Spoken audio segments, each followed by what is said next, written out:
was from the city. I had dreams of escaping the busy day-to-day shuffles of it all, and always dreamed of living in a small town, away from everything. After months of hunting and arguing with realtors, I found some property I wanted to call my own and start a new life with my son. It was a small farming town in Kansas with a population of around 2,000 people. It was perfect. I bought the land, packed me and my son Elijah's things in a U-Haul, and we made our journey to our new home. Looking back on it, he was more excited about it than I was, and I was pretty damn excited myself. Me and my sons escaped from everything and to start a fresh new chapter in our new lives. My son was just coming up on 9 years old. His new school was close to our new farm, and he didn't have many friends in the city, so I knew the move was going to be good for him. His mother, my wife, passed away when he was at an early age due to an illness, so I was filling in as both parents. He was a pretty happy kid though, always energetic and curious, just like his mother. The farm I bought was called Crow's Rest. It was a couple acres filled with sweet corn that was already taller than me. A lot of it was ready to harvest too, and I was excited to get started in our new venture. When I saw the layout online, I could only think, it's perfect. It wasn't too big, not too small either. The 2-story house on the property looked like it wasn't in bad shape either, like someone recently fixed it up. The bank said the last owners just abandoned it out of nowhere, and I was able to get it for a steal. They said it's common for people to get overwhelmed by the high maintenance it takes to run a farm. I knew I was ready though. After hours of driving across the states, we finally arrived at our new home. It was about noon when we arrived at Crow's Rest for the first time. The way the fields and the house brightened in the countryside sunlight, it was beautiful. Elijah could barely contain himself in the passenger seat when we pulled up, quickly pulling on the door handle, yelling and screaming in excitement. I was happy he liked it. Again, seeing him happy was worth it all to me. I parked the car, and he was already in the fields, running down the walking path, wowing at it all. I also started making my way into the path, so I could finally scope it all out in person. One thing the photos didn't show was the number of crows on the property was overwhelming. They did forewarn me it wasn't just a name. Crows seemed to gather here a lot, but there were double the amount than what they showed in the property photos. I didn't let it get to me though. It was the least of our issues. I knew there would be a couple things they'd sneak past us. "Dad, look over here." I heard Elijah yell in excitement. I made my way over to him to see what he was so excited about and what he was staring at. It was a scarecrow. I walked up next to Elijah. He was so excited to see it. It was positioned on this tall wooden cross that hung over all the cornfields. Its arms were wrapped around the sides like it was nailed on to look like we were standing there, with its hands grasping the sides on the cross. I remember I thought then it looked eerie, to say the least. On our bright, happy new farm, this scarecrow was like a dark figure in it all. And it wasn't doing the best at its job, as crows rested on the cross with it and on top of its shoulders. As I looked closely at its face, all I saw were stitches of eyes and a mouth with hay sticking out, with a noose necktie around its neck to hold its potato sack head. I look around its body. It wore handmade clothes with little gaps of hay sticking out through the holes. The clothes were like farmers' clothes, but they were all darker shades from being dirty and worn. It wore a dark black trench coat that was worn out and ripped up near the bottom. It wore black boots, much like farm workers wear, with a toe box that looked like it had seen better days. And lastly, a dark sun hat on his head as the finishing touch. It felt like it didn't fit in with the rest of the farm, but Elijah seemed to love him. "Can I name him Dad?" "Please, please," he said with excitement. I didn't want to ruin his happiness with how off-putting the thing made me feel. What the heck, I thought. If he enjoyed it, I figured I'd suffer with the eyesore for him. "Yeah, go ahead, name it whatever you want." Elijah thought on it for a bit. He looked around the farm and at all the crows, and then back at the scarecrow. "Tobias, traitor to all crow kind," he said with such innocence in his voice. Honestly, giving it a name like that made it seem more or less eerie, weirdly enough. "Tobias, it is then." With an arm around him, I said, "Come on, let's get things unpacked and check out the new place," I said, directing him back toward the direction of the car. Crows cawing all around us as we made our way back. The first couple of weeks were great. I started getting a handle on the whole farm life. Got all the equipment and tools we needed, some minor fix-ups around the house and the barn, and even told Elijah soon we could start picking out some animals. Even made our way into town, getting to know a lot of the locals. Many of them had never even heard of Crow's Rest when I brought it up, which was strange to me with how close to town it was. They were excited about the corn I was promising everyone, though. Everything was perfect until it all started happening all at once. I was working on the barn out back, on the opposite side of the crops, away from the house. I was giving it a fresh coat of paint that it desperately needed. When I heard Elijah in the fields, it was like he was talking to someone. Curious about it all, I yelled out to him, "Who are you talking to, buddy?" It was quiet for a bit. I got worried, so I dropped my brushes and walked over to where the walkway that went through the field. "Elijah?" I said again. Then he popped out from the crops, looking at me like he did something wrong and was scared to be in trouble. I tried to see what was the matter. "What's up, buddy? Who are you talking to out here? The birds?" I said jokingly, but he had a nervous face on him. "I was talking to Tobias," he said, still nervously. I didn't think much of it, so I added to it. "Oh yeah, what did Tobias have to say? Is he ready for some new clothes because his aren't looking so pleasant nowadays?" I continued joking, as I was whipping some paint that got on my hands on my pants and started walking back toward the barn side. "Tobias doesn't talk much, he just listens." He waved at me, so I waved back at him and asked how he was. Elijah said, "It waved at him? It must have been the crow's movement," and he got it confused. Still, I didn't want him to think it could move. "I don't think Tobias can't move, buddy. He is made of straw after all." Elijah interrupted me before I could finish. "He does move, Dad. I've seen it," he yelled out at me.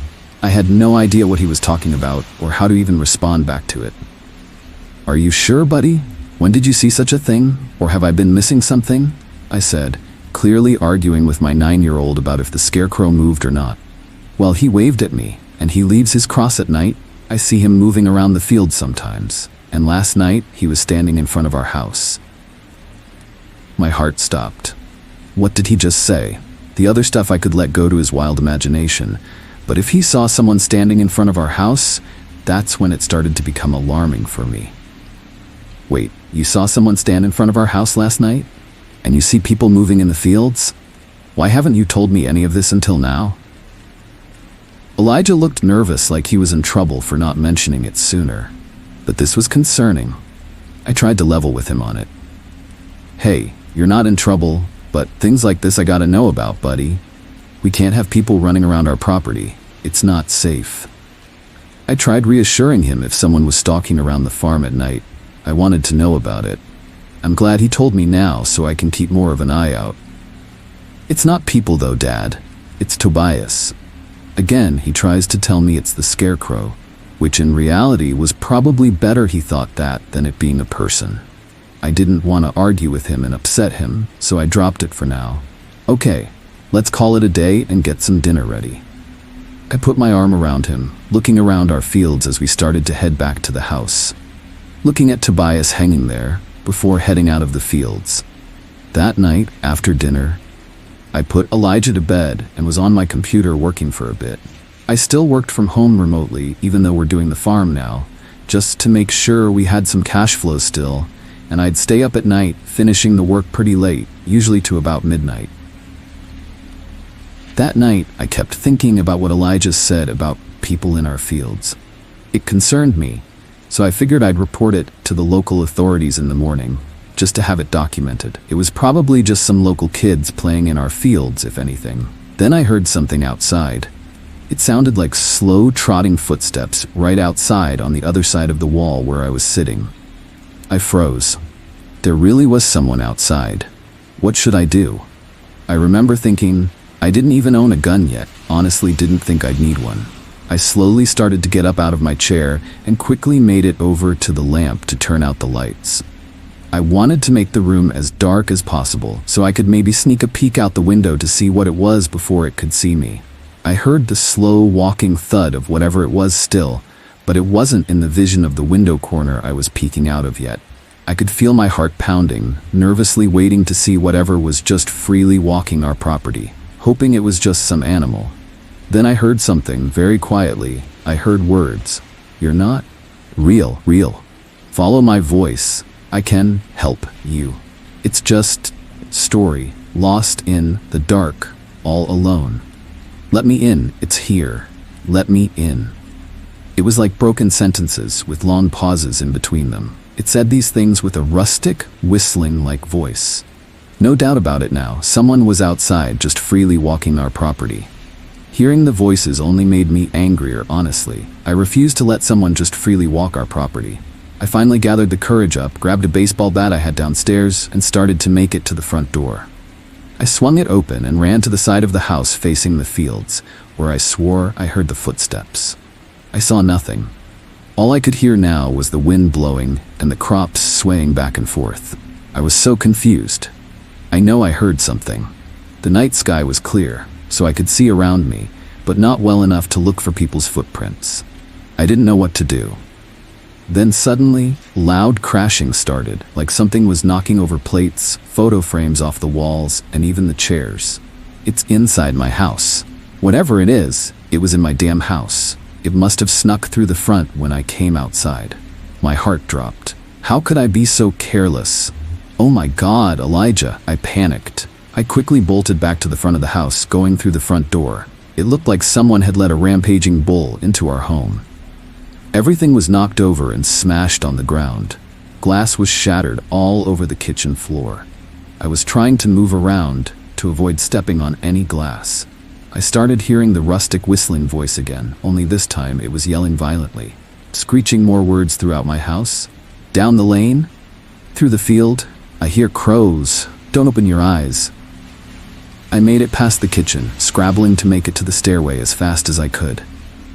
Whatever this thing was, it was upstairs, rampaging around. I had to get to Elijah as fast as possible.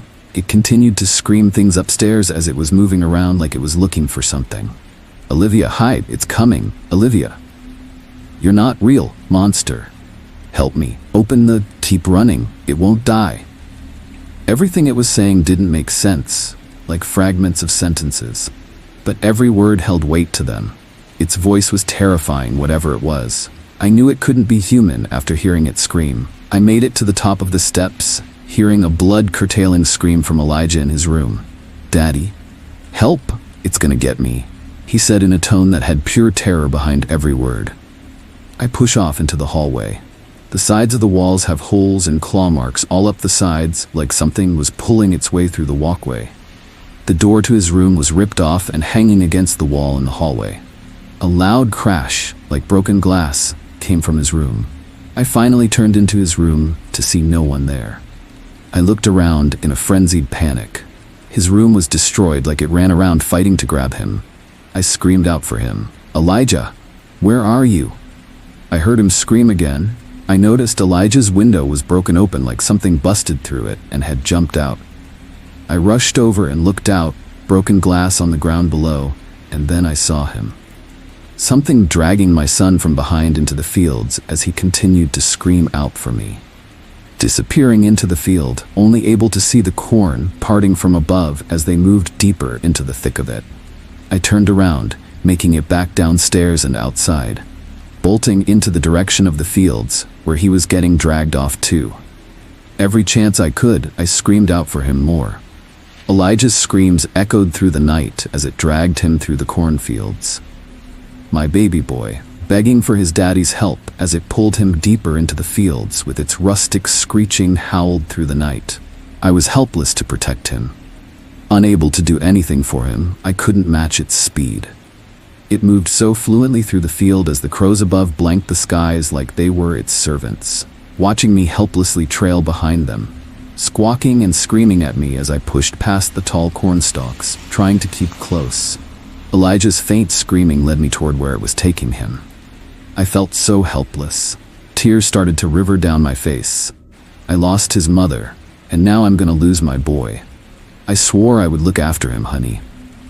His screams eventually stopped, but I continued mine, hoping to hear back from him and to let him know Daddy was coming. I pushed past out of the field into one of our path clearings in between the crops. There he was. Elijah was lying there. He was cut up, but he looked okay. Relief started to overtake me. I started to run towards him. Once in my embrace, nothing would take him from me. He was lying on his side, slowly getting up like whatever had dropped him had gone deeper into the crops. He looked up at me, crying and terrified. He screamed, "Dad, help me! Get me out of here, please!" He started to stand now. I'm so scared, while tears were streaming down his face. "I'm coming, buddy. It's gonna be okay. You're safe now." As I got closer to him, I felt better as I was about to scoop him up in my arms and get him out of there, away from whatever hell this is. Right when I got close enough, what looked like 8 silhouettes of hands reached out from the crops, grabbing onto him violently before I could, plunging him into the fields, dragging him across the ground back into the thickness of the cornstalk again. He instantly screamed out to me with his surprised shock. Only this time our eyes were locked together as he got dragged into the crop. "Elijah, no! Grab my hand!" I screamed out as all the hopeful feelings I felt being so close to him got ripped again right in front of my eyes. I followed behind him, reaching out to try and grab his hand. But it wasn't enough, every attempt failing, just barely missing his touch. Then the thick of the cornstalk was no more. The area was all laid down like it was a small crop circle. The sky above was nearly blacked out from the swarm of swirling crows overhead. But I could finally see the thing that was taking my son in the bit of moonlight that peeked through. It was Tobias. The scarecrow was alive. Elijah was right. I felt ineffable fear as I watched this thing. It leaned back as its chest was ripped open, with what I only could describe as shadows coming from its chest, formulating what looked like over 20 silhouettes of hands grabbing and wrapping around Elijah. Some flailed around frantically, moving so inhuman, grasping at the air, some grabbing at the ground, while the other half wrapped around Elijah. One of the hands now reached out, covering his mouth as it muffled his screams. I didn't know what to do as it screamed out another rustic saying, "Tobias can't move. He is made of straw." With tears streaming down his face, Elijah held his hand out toward me. The hand slowly wrapped and warped around him, pulling him into the eternal void of its chest. He slowly disappeared inside the void in its chest until only his arm was hanging out, eventually being fully pulled in. After consuming him, all the hands went back inside it. Its chest started sewing itself back up as it leaned forward, now hunched over. I was in a coma of fear as I watched it. I couldn't move a single muscle in my body. The only noise now was the crows overhead, squawking and flying in circles around us. The scarecrow twitched every couple of seconds. It slowly began to move again, looking up toward me, staring into my soul with its sewn-together face. It said one final thing that night. "It's just a scarecrow. Don't be afraid." There was calm still after that. Then it let out another rustic scream that pierced through the night sky, sending all the crows flying in different directions. I couldn't fight this thing. This had to be some embodiment of a living nightmare. Adrenaline pumping through me, I bolt backward. Out of the clearing onto the trail heading back to the house, it pushed out of the crops falling over as it chased in the direction I was running, quickly recovering and crawling after me on all fours like some animal. I looked back at it. The silhouettes of all the hands had returned, flailing around its body. They moved like snakes in different directions frantically around its body. It used them to grab the ground and move faster toward me, screaming its rustic howl as it chased after me. I turned the corner where the barn was, and the final pathway stretched to the front of the house and the truck. It was toying with me, screaming from behind me, still howling its rustic screech into the night sky as it crawled behind me. It's like it wanted me to feel hopeful, like I could escape before it took me. Like before when it took, I just kept running. I made it back to the front of the house and headed to my truck. I kept a spare key inside it and left it unlocked that night, thank God. I jumped in, locked it, and turned it on.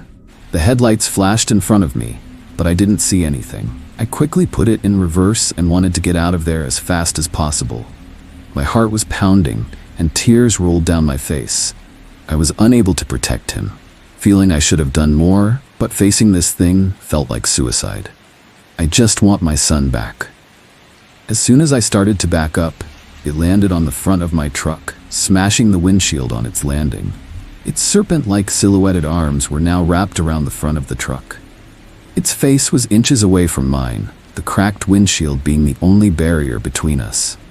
It's like it was looking deep inside my soul with its demonic sewn-together eyes. It let out another scream, its mouth pulling down as the stitched sewing was holding it. The scream was so powerful, it looked like it was about to rip the stitching. I quickly put the truck back in drive and floored it, moving towards the cornfield and slamming on the brakes. The creature flew off the front of the truck from the force and fell to the ground. I watched it scramble on the ground and look back up at me. It tilted its head and started to lunge toward the truck again. I then floored it again, running over it with my truck. As I did, I heard its rustic cries into the night. I quickly put my car in reverse and ran back over it. Again, it cried out a high-pitched screech. I started yelling back at it now, feeling like I was hurting it like it hurt me. I repeated this motion over and over again. I wanted to kill it for ripping everything from me. Finally, I reversed enough to have my headlights as a spotlight on it as it lay there. I didn't want to leave, but I rolled over it so many times. Eventually, I drove to the sheriff's station as fast as I could to report everything that had happened. When we returned to the scene, the scarecrow wasn't there. They didn't believe anything I said about what had happened that night, either. I mean, how could I blame them? Everything that unfolded sounded like some bad dream. They saw the state of the house and asked me again if there were some details I may have been missing out on. They even questioned me, and I'm still under investigation, thinking I played some part in this. They themselves said a lot was unexplainable, but the case is still open to this day on my son's disappearance. I still hear its rustic voice mimicking my words in my head at night. I know what I saw and what took him, and it's still out there.